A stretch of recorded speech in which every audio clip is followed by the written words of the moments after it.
ইনস্টাগ্রামে কাউকে তুমি মেসেজ করবে এবং সে দেখার সঙ্গে সঙ্গে সেই মেসেজটি ডিলিট হয়ে যাবে, এই সেটিংটি যদি তোমরা অন করতে চাও তাহলে আজকের এই ভিডিওটা তোমাদের জন্যই।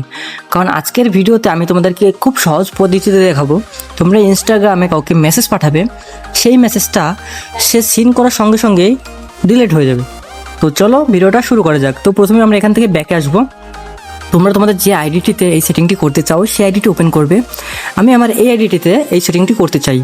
তো এই আইডিটি ওপেন করার পরে এই যে দেখতে পাচ্ছ মেসেজ অপশন, ঠিক আছে, এই মেসেজ অপশানে আসবে।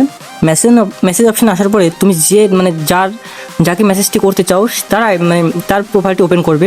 তো ওপেন করার পর দেখতে পাচ্ছ আমি এর মেসেজটি চাই করতে, তার জন্য আমি প্রোফাইলটি ওপেন করেছি। ওপেন করার পর এই যে থ্রি ডট দেখতে পাচ্ছ, থ্রি ডট অপশানে ক্লিক করবো এবং এই নিচের দিকে আসলে দেখতে হবে ডিজিবল মেসেজ, জাস্ট এই অপশানটিতে ক্লিক করবে। এই অপশানটিতে ক্লিক করার পর আমাদের সামনে এরকম কিছু মেসেজ আসবে। তো এখানে আমি তোমাদেরকে কিছু প্রসেস বলে রাখছি। এখানে আমি যে প্রসেস করবো তোমরা সেম প্রসেস করবে, ঠিক আছে। তো দেখো এখানে প্রথমে একটি অপশান আছে এবং 2 নম্বর একটি অপশান আছে এবং 3 নম্বর একটা অপশান আছে, ঠিক আছে। তো এই 3 নম্বর এই অপশানটা যদি করি, এই অপশানটা করলে আমরা যখন মেসেজ করব 7 দিন পরে ডিলিট হবে, আর যদি এটা করি তাহলে 24 দিন পরে ডিলিট হবে। তো সরি এখানে বন্ধু আমি একটা ভুল কথা বলে ফেলেছি, 24 দিন বলে ফেলেছি। তো এটা 24 দিন হবে না, 24 ঘন্টা হবে।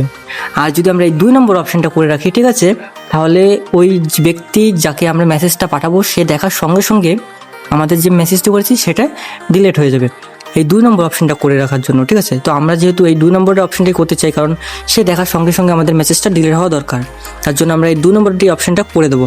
তো তোমরাও যদি এই অপশানটা অন করতে চাও, তার মানে এই 2 নম্বর অপশানটি করে জাস্ট আর কিচ্ছু করতে হবে না, এখান থেকে ব্যাকে করবে। যখনই কোনো মেসেজ করবে তার সঙ্গে সঙ্গে দেখার সঙ্গে সঙ্গে মেসেজটা অটোমেটিক রিমুভ হয়ে যাবে। তো বন্ধুরা, যদি ভিডিওটা ভালো লাগে তাহলে অবশ্যই একটা লাইক করবে। তো টাটা, বাই বাই।